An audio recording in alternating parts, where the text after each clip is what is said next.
It is free to install apps you like on Changing Smart Display. You can find Google Play on the main interface. Just log in your Google account, find the app you want and install. Once the app is successfully installed, you can find it in the apps of the main interface.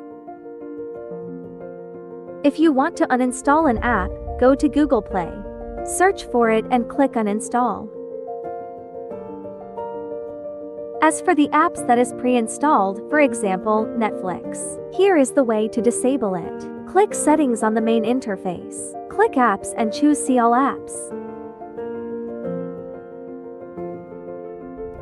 Click here and search for Netflix.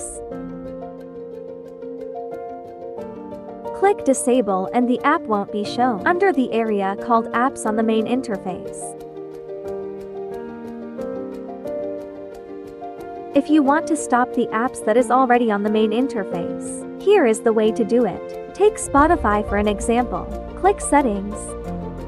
Click Apps and choose See All Apps.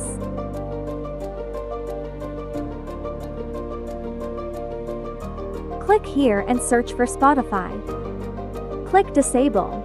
The main interface could not be modified, but when you tap the Spotify button on the main interface, the app would not start.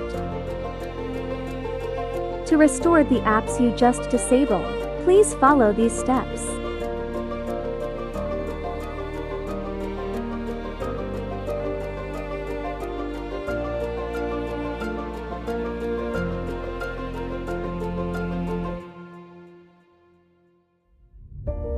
To ensure a smooth user experience, it is not recommended to install too many apps on the smart display.